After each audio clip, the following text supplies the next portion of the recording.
1920 کی تحریک خلافت چلی، اور تحریک خلافت کا حال یہ تھا کہ دل کا جانا ٹھہر گیا ہے، صبح گیا یا شام گیا۔ انگریز ہل کے رہ گئے۔ بھارت کے مسلمان جانتے ہیں، یہ بھی ہمیں ایک طرح سے حسن ظن ہے کہ شاہ بانو کی تحریک اور تحریک خلافت ان جیسی تیسری تحریک اس صدی میں نہیں چلی، ہلا کر رکھ دیا انہوں نے۔ راجیو گاندھی کا دور، اس سے پہلے انگریزوں کا دور، یہ سب جانتے ہیں کہ اس زمانے میں کیا ہوا۔ 1920 کی اس تحریک خلافت کی ناکامی بظاہر جو ہوئی اور گاندھی جی نے اعلان کر دیا، اس نے بر صغیر پہ بہت اثر ڈالا۔ یہ اصل میں کیا تھا؟ ترکوں کی خلافت بچانے کا تو بظاہر ایک عنوان تھا جو 1924 میں کمالی حکومت نے توڑ دی، ختم کر دی، اور حقیقت اس کی یہ تھی کہ انگریز ہندوستان کو چھوڑیں۔ تعلیمی ادارے ایسے افراد پیدا کرتے رہے جنہیں گوروں سے پھر عشق محبت شروع ہو گئی۔ علی گڑھ سے نکلنے والے جتنے حضرات تھے، الا ماشاء اللہ کچھ کو چھوڑ کے باقی پوری طرح انگریزوں کے رنگ میں رنگے، ٹائی، سوٹ، کوٹ، پینٹ، چیئرز، ٹیبلز، سارا معاشرتی نظام انہوں نے اس طرح سے تبدیل کیا اپنے گھروں کا اور خاندانوں کا، جیسے انگریزوں کی محبت کسی نے گھول کے پلا دی۔ نہ مثال سمجھ میں آئی ہو تو قرآن کھولیے، اللہ نے فرمایا کہ سامری نے جو بچڑا بنایا تھا اس کی محبت ان یہودیوں کے دلوں میں گھول کے ڈال دی گئی تھی۔ تعویذ گھول کے پلاتے ہیں نا عشق اور محبت میں۔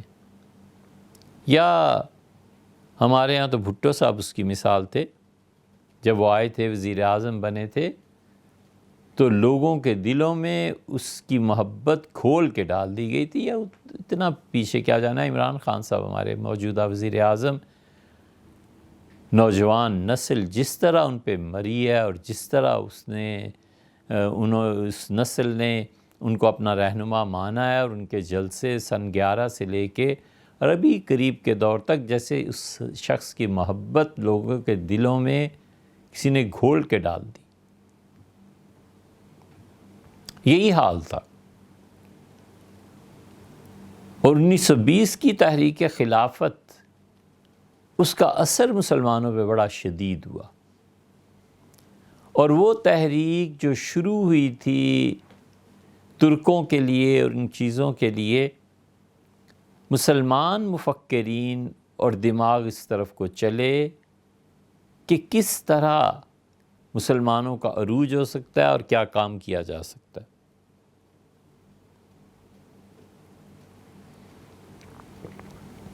دیوبند کا تو قصہ آپ نے سنا کہ ہمارے حضرت رحمۃ اللہ علیہ فرماتے تھے کہ اگر دیوبند کے بنانے کا مقصد یہ ہے کہ چند کتابیں پڑھنے پڑھانے والے ہو جائیں تو وہ دیوبند کے مقصد کو نہیں سمجھے۔ میرے استاد مولانا قاسم نانوتوی رحمۃ اللہ علیہ کہتے تھے کہ ہم نے مدرسہ بنایا ہے 57 کی جنگ آزادی کا بدلہ لینے کے لیے۔ یہ سب چیزیں آپ کو ملیں گی حضرت شیخ الہند رحمۃ اللہ علیہ کے جملے، اور یہ تاریخ مولانا مناظر احسن گیلانی کی تحریرات میں۔ مولانا مناظر احسن گیلانی وہ علم کے کٹھلے، انہوں نے علم حاصل کیا تھا حکیم برکات احمد صاحب رحمۃ اللہ علیہ سے، جن کے پڑپوتوں سے ہم نے کراچی سے لائبریری خریدی ہے اس خاندان سے، اور انہوں نے پھر دیوبند آ کے پڑھا تھا حضرت شیخ الہند رحمۃ اللہ علیہ سے۔ تو حضرت شیخ الہند رحمۃ اللہ علیہ نے ان سے باتیں کی۔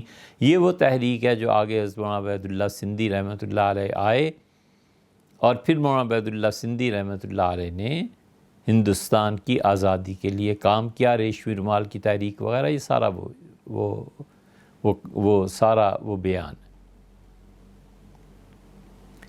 جتنے مسلمان مفکرین اس زمانے میں پیدا ہوئے ان میں بڑی نمایاں ہستی مولانا ابوالکلام آزاد کی تھی۔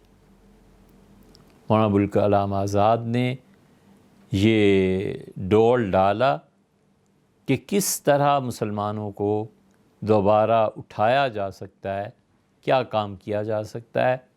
چنانچہ انہوں نے ایک جگہ منتخب کی، وہ خود صاحبزادے تھے، ان کے والد بہت بڑے پیر تھے، پیسے کی بھی کوئی ایسی زیادہ مسئلے نہیں تھے، اور مولانا نے الہلال رسالہ نکالا۔ مولانا کا الہلال رسالہ حضرت شیخ الہند رحمۃ اللہ علیہ دیوبند میں حدیث پڑھاتے تھے، اور یہ بھی پڑھاتے تھے، توجہ دلاتے، پڑھانے کا مطلب یہ نہیں کہ کوئی تدریس، مطلب توجہ دلاتے تھے اپنی شاگردوں کی کہ یہ دیکھو مولانا نے کیا، یہ دیکھو مولانا نے کیا آج اداری، یہ مولانا نے آج کیا لکھا ہے۔ اور آخر حضرت شیخ الہند رحمۃ اللہ علیہ نے یہ تاریخی جملہ کہا مولانا آزاد کے بارے میں کہ ہم لوگ جہاد کا سبق بھول چکے تھے، اس نوجوان نے ہمیں یاد دلایا۔